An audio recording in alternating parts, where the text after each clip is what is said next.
The world is going to have a new monetary system in this decade that we're in.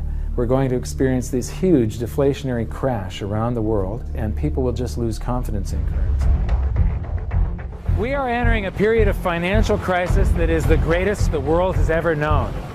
The wealth transfer that will take place during this decade is the greatest wealth transfer in history. Wealth is never destroyed, it is merely transferred, and that means that on the opposite side of every crisis there is an opportunity. The great news is that all you have to do to turn this crisis into your great opportunity is to educate yourself. I believe that the best investment that you can make in your lifetime is your own education. Education on the history of money, education on finance, education on how the global economy works, education on how all of these guys, the central bankers, the stock market, how they can cheat you, how they can scam you.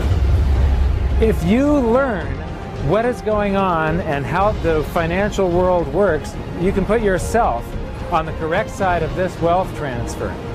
Winston Churchill once said that the further you look into the past, the further that you can see into the future. This program is all about creating your own crystal ball, being able to gaze into the future, being able to change this crisis, the greatest crisis in the history of mankind, into your great opportunity.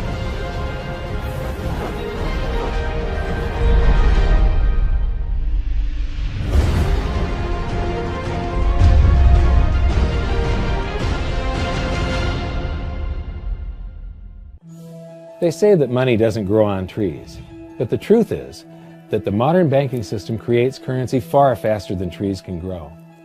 Most people don't have a clue how currency is created. Economists and bankers make it sound so complex that people think they can't understand it. But I'm going to strip our monetary system down to its essence so that you can see the scam behind the curtain and just how it affects you. Every modern society creates currency in pretty much the same way. But since the US dollar is the majority of the world's currency, I'm going to use the United States as our example. It all starts when some politician says, "Vote for me and I'll make sure the government provides you more free stuff than my opponent will."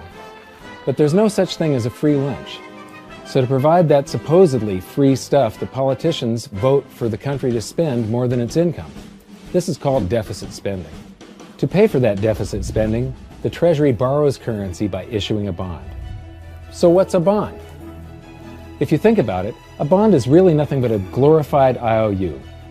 It's a pretty piece of paper with numbers printed on it that says, "Loan me $1 trillion today, and I promise over a 10-year period I'm going to pay you back that $1 trillion plus interest." But what you need to understand is that Treasury bonds are our national debt.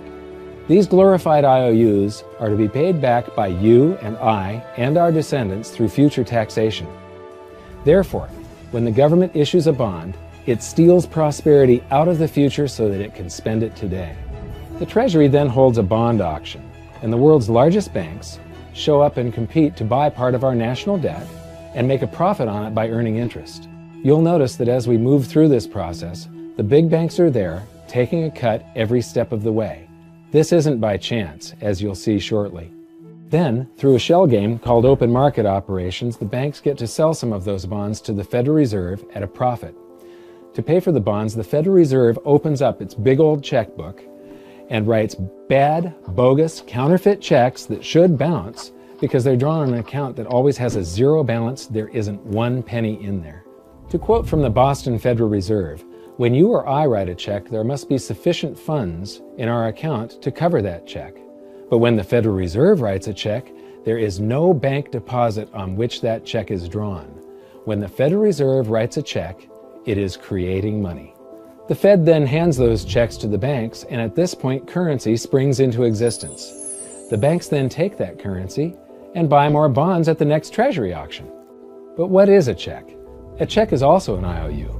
When you write a check, you're making a note that says, "Here's my IOU for cash. All you have to do is go to the bank and pick it up." Now, it's very, very important that you understand this process because we're going to come back later and show you the devastating effect this has on you. The Treasury issues IOUs, bonds. The banks then buy those IOUs with currency. The Federal Reserve then writes IOUs, checks, and hands them to the banks in exchange for the Treasury's IOUs, the bonds. And currency is created. So what's really happening is the Federal Reserve and the Treasury are just swapping IOUs, using the banks as middlemen, and abracadabra, presto, currency magically springs into existence. This process repeats and repeats over and over again, enriching the banks and indebting the public by raising the national debt. The end result is that there's a buildup of bonds at the Federal Reserve and currency at the Treasury. This process is also where all paper currency comes from. The Federal Reserve and the government mistakenly call it base money because they didn't watch episode 1 of this series and they don't know the difference between money and currency. But I will correctly refer to it as base currency because it is not money. It is currency, and as we've learned, there is a big difference. Money has to be a store of value and maintain its purchasing power over long periods of time. We learned in episode 1 that earlier in our history, our paper currency was just a claim check. It was a representation for real money of intrinsic value, the gold and silver that was held on deposit at the Treasury. You could walk into any bank and slap your currency, like say a $20 bill, on the counter and redeem it for real money, a $20 gold piece. But now, this base currency that's piling up back here is really nothing but a receipt or a claim check on an IOU, that bond. So it's really nothing but a supply of numbers. The Treasury then deposits the newly created currency into the various branches of the government, and the politicians say, "Hey, thanks for that." And the government does some deficit spending on public works, social programs, and war. The government employees, contractors, and soldiers then deposit their pay in the banks. Now, this may come as a shock to you, but when you deposit your currency with the bank, you're not actually depositing it into an account to be safely held in trust for you. Instead, you're actually loaning the bank your currency, and within certain legal limits, they can do with it pretty much anything they please. This includes gambling in the stock market and loaning it out, at a profit, of course. Now this is where the machine of currency creation really gets cranking, because this is where something called fractional reserve lending comes into play. Fractional reserve lending is exactly what it says. The banks are allowed to reserve only a fraction of your deposit and loan the rest out. Although reserve ratios may vary, I'm going to use a 10% reserve ratio as our example. If you deposit $100 in your account, the bank can legally take $90 of it and loan it out without telling you. The bank must hold $10 of your deposit in reserve just in case you want some of it. These reserves are called vault cash. But why does your bank account still say you have $100 if the bank has stolen $90 of it? Because the bank left IOUs it created, called bank credit, in its place. Now I know this sounds crazy, but here it is in black and white from the Fed. Commercial banks create checkbook money when they grant a loan simply by adding new deposit dollars in accounts on their books in exchange for a borrower's IOU. These are nothing but numbers that the banks type into their computers. And even though these bank credit IOU numbers are very different from base currency numbers, because they only exist in computers, they are still currency. So now there is $190 in existence. Now, the reason people take out loans from the banks is to buy something. They're going to buy a house or a car or something like that. So the borrower takes the $90 that the bank loaned to him from your account, and he pays the seller of the item. But then the seller deposits that currency into his account, and his bank loans out 90% of that and leaves bank credit numbers in its place. So now there's $271 in existence. This process repeats and repeats until under a 10% reserve ratio, an initial deposit of just $100 can create up to $1,000 of bank credit, all backed by $100 of vault cash, just 10%. But as I said, reserve ratios vary wildly. On some deposits, it's 10%, on others, it's 3%, and on some forms of deposits, reserve requirements are 0. The result is that the expansion of the currency supply by the banks is far greater than even this example would lead you to believe. So once again, when currency is deposited in the banks get to lend it out, and then it gets redeposited and relent, redeposited and relent, redeposited and relent over and over again, creating bank credit all the way. This is where the vast majority of our currency supply comes from. In fact, 92 to 96% of all currency in existence is created not by the government, but here in the banking system. Now, massive amounts of currency spewing into society may at first sound like a fun idea. That is, until you remember one of the most important hidden secrets of money from episode 1, that the prices of everyday goods and services act as a sponge on an expanding currency supply. The more currency we have, the more prices rise. This is where inflation comes from. The true definition of inflation is an expansion of the currency supply. Rising prices are merely the symptom. So our entire currency supply is nothing but a couple of bucks whipped up in this hocus-pocus scam where the Treasury and the Federal Reserve swap glorified IOUs, and a bunch of numbers that the banks just type into their computers. That's it. That's our entire currency supply. It's nothing but a supply of numbers. Some of them printed, most of them typed, and there is nothing else. But if you thought that was crazy, get ready to enter the twilight zone of modern economics. We work for some of that currency supply. True wealth is your time, but we trade away moments of our lives, hour by hour, day by day, and year by year, for numbers that somebody printed on pieces of paper or just typed into a computer. Now those numbers represent our blood, sweat, tears, labor, ideas, and talent. We are what gives the currency its value. But here comes the really cruel joke. We work hard so that we can save some of that currency, so that we can pay the tax collector. In the United States, it's known as the IRS. They then turn it over to the Treasury so that the Treasury can pay the principal plus interest on that bond that the Federal Reserve bought with a check drawn on an account that has nothing in it. This next 5 years is going to see the world change more than you can possibly imagine.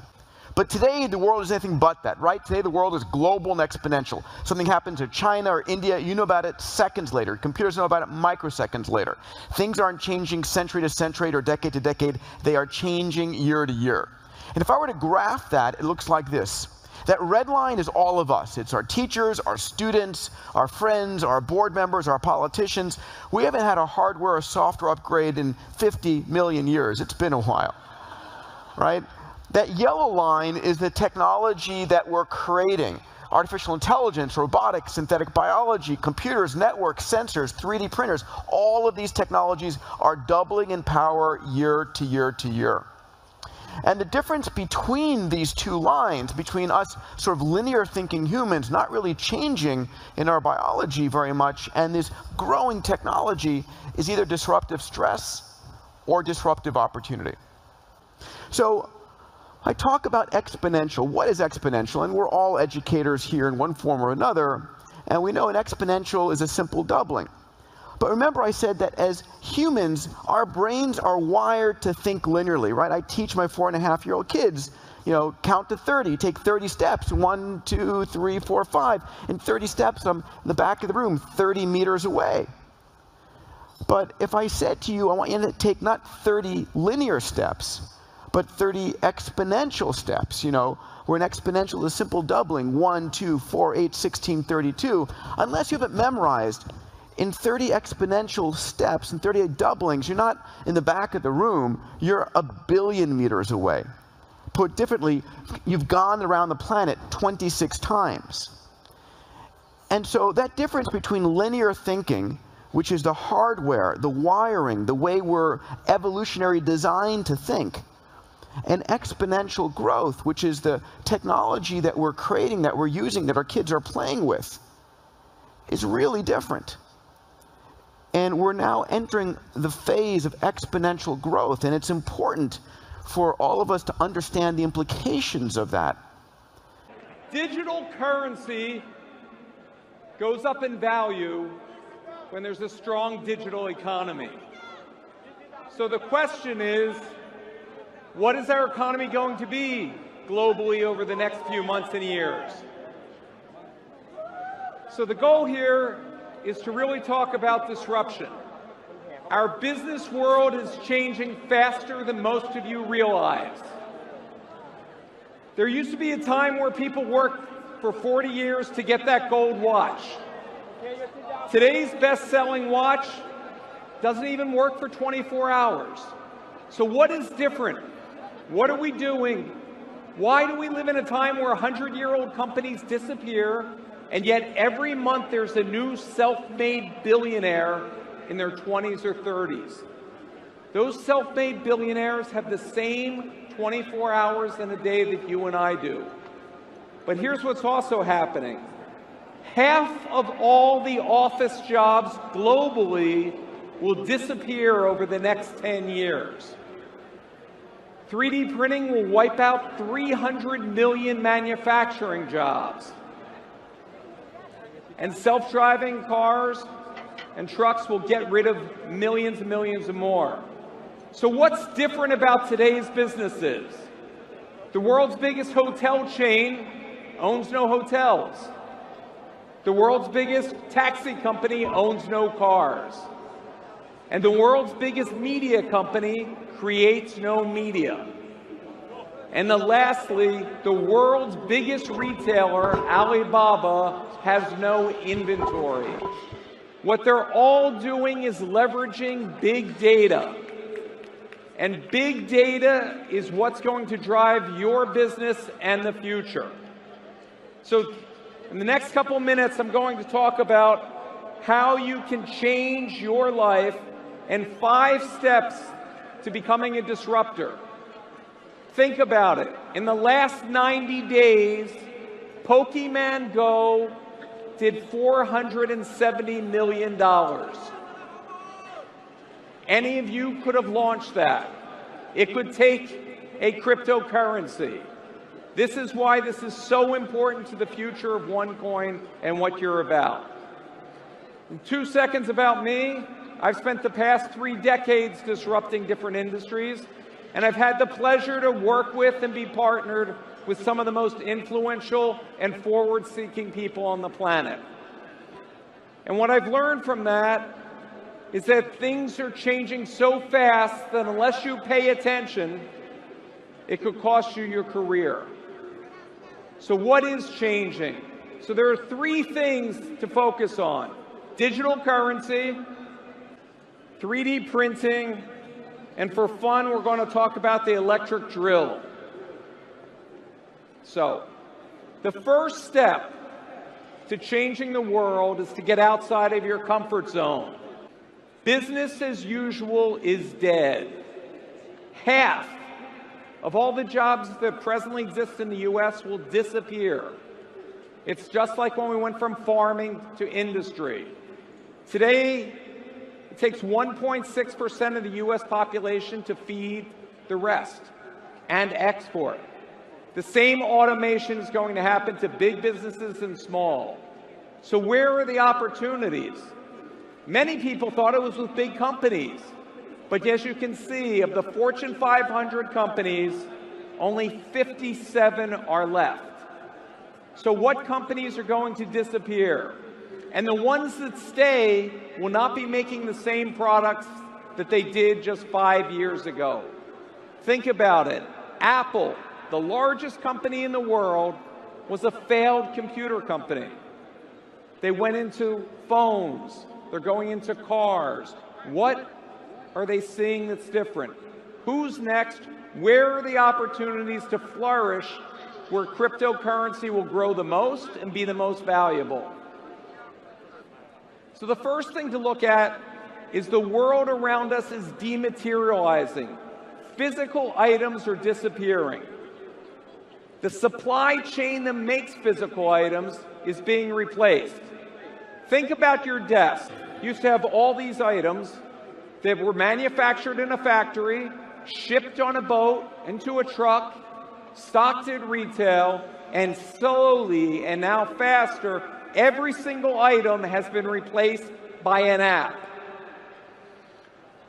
We are living in a post-physical world. The majority of all purchases are done for digital goods. The majority of all income goes to digital goods. That's the opportunity for a digital currency. So I'm here to talk to you about blockchain technology. It's something most people don't understand. And so I like to take you back in time just to set the context, because we all understand the internet today, but it wasn't that long ago that very few people understood what that is, and here's how I like to start this conversation. 56 pass. I wasn't prepared to translate that as I was doing that little tease. Oh, that's that little right. mark with the A and then the ring around it. At. See, that's what I said. Katie said she thought it was about. Yeah. Oh. But I'd never heard Or it. around I'd never or heard it about. said. I'd always That's seen right. the mark, but never heard it said. And then it sounded stupid when I said it. Violence at NBC. I heard be around big or fight about. up in the lunchroom the other See, week. there it is. Violence at NBC. GE.com. I mean, Well, Allison should know. what do you is think about internet Allison? anyway? Internet is that Massive computer network. the one that's becoming really big now. What do you mean? That's big. How does one? What do you write to it like mail? No, a lot of people use it and communicate. I guess they can communicate with NBC writers and producers. Allison, can you explain what internet is? No, she can't say anything in 10 seconds or less. Oh, Allison will be in the studio shortly. What is What does it mean? It's a giant computer network made up of started from. Oh, I thought you were going to tell us what this was. It's like You've been a looking in the computer dictionary. billboard. It's not a. It's a. So I like to start here because we all understand the internet and we use it. It's pervasive in all of our lives every day today. And I think that blockchain technology is essentially where the internet was in, call it 1994. This is also an article from Newsweek in 1995 talking about how the internet's going to fail, and essentially it's only used by criminals, and that it's a passing fad and it's going to go away. And I think that this is a useful set of context because what have you heard about Bitcoin? You've probably heard it's insecure. You've heard of this company, Mt. Gox, that failed and hundreds of millions of dollars disappeared. Well, the underlying protocol has never been hacked. It is the most secure system the world has ever seen. If you take all of Google's global infrastructure, times 100, that's the kind of security or hashing. It's over an exaflop, the Bitcoin network. So it's the most secure system the world has ever seen. Those companies that failed were essentially banks that left their vaults open. You've also probably heard that it's used by criminals. You may have heard of this thing called the Silk Road. Much like the internet was only used for bad things. That's not really the case. Yes, there are some bad things done with this. Any new technology is going to have a yin and a yang.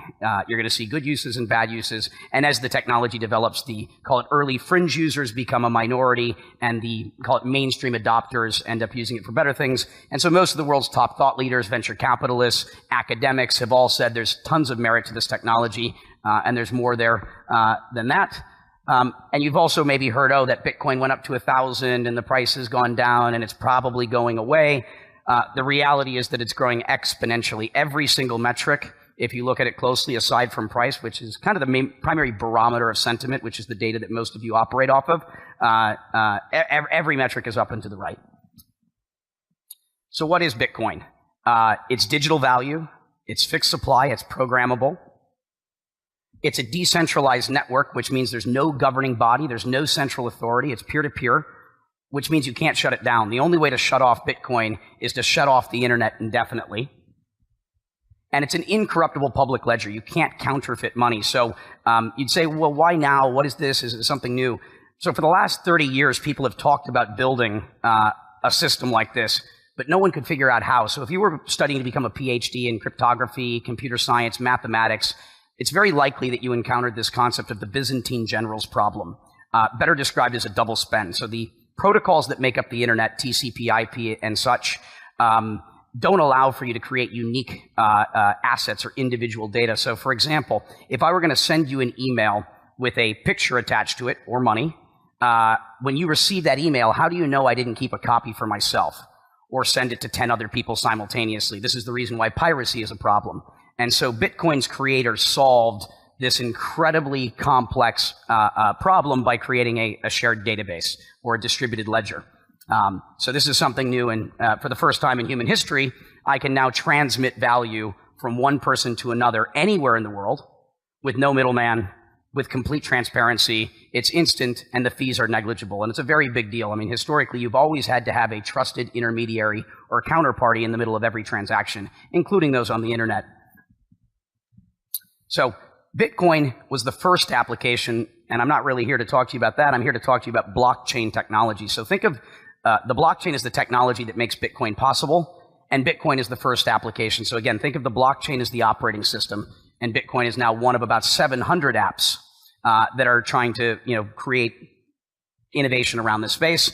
And you're starting to see lots of major institutions use it. But I want to take us through kind of what I think of as the evolution of kind of technology as it relates to what is disrupting the world. In this case, we used to communicate with people verbally. And that was the verbal sort of communication era. Telecommunications enabled us to have synchronous communications with other people around the world. And obviously, a lot of interesting things happened as a result of that. The internet allowed us to have asynchronous and scalable communications with people around the world. And so I think of all of this as kind of the internet we use today as the internet of information. The blockchain is enabling the internet of value. So I can now transmit value in the same way that we can transmit data, again, on a peer-to-peer basis. And I think this is going to be hugely disruptive, not just to things like finance. Kind of ignored it initially, then decided, okay, I better understand it because there's a lot of interesting people, voting with their feet and their time and their money. And so the first thing that you do in that situation is you analyze the threats and the opportunities. And like all things, you're going to recognize that this is going to be disruptive in a bad way in some ways. For banking, correspondent banking, for example, I think is a segment of the banking world that's going away completely. But there's also a lot of opportunity that comes with it.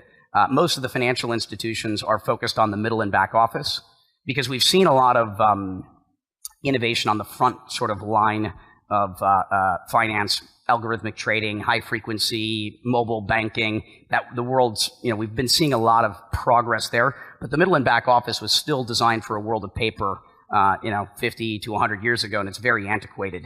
And so they're focused mostly on that. You're not going to see a lot of top line revenue growth amongst these organizations, but what you're going to see is a lot of expenses get cut out of the business as they can more efficiently run their businesses on these technologies. And some of the stuff's even older. Take trade finance, and we're in a city where that matters. $20 trillion a year is being transacted around the world, but we're running on 500-year-old technology, a thing called a bill of lading and a letter of credit, where you have a cargo container and a bearer share that says this is the person that's entitled to it. You're also seeing most of the world's top financial institutions have all come into the space. Incumbents face the innovator's dilemma, which is, okay, I see a new technology. Incumbents don't like disruption generally because the status quo is working for them. Unfortunately, you can't stop innovation. So most of the world's financial institutions were taking a look at this technology that was emerging.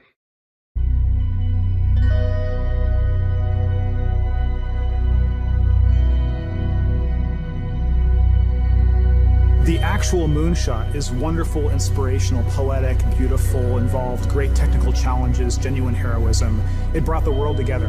But think about the Polynesian islander on the dugout canoe, deciding one day they were going to go that way. No one had ever been that way before. No one even knew if there was anything that way before. It was amazing, and it changed the world. People can set their minds to magical, seemingly impossible ideas, and then through science and technology, bring them to reality. And that then sets other people on fire, that other things that look impossible might be accomplishable.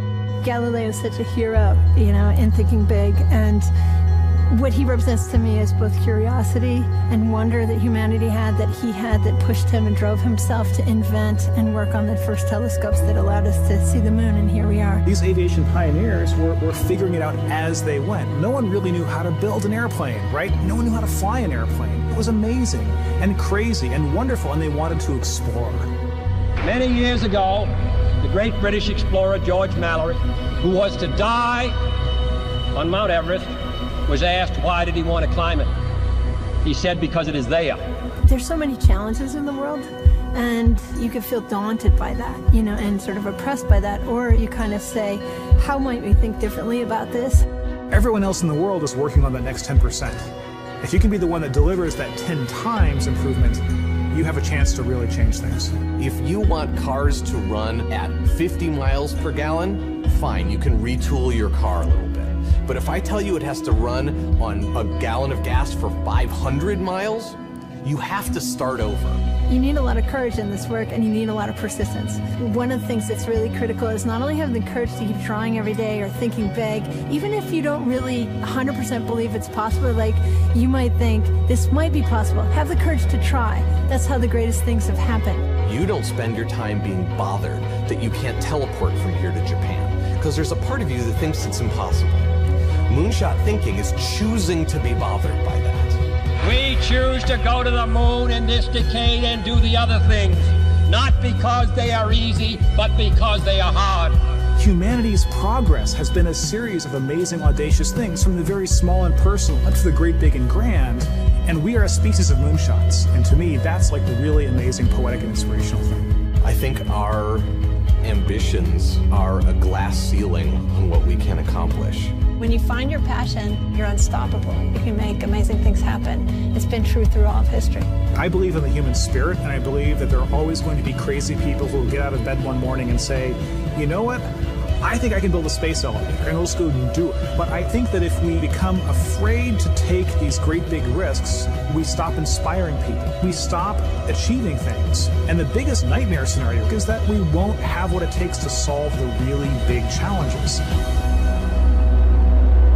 When Kennedy said that we would put a man on the moon, it's about the fact that he said, we don't know how to do this yet, and we're gonna do it anyway. And that sends chills up everybody's spine. Because if that happens, what couldn't we do?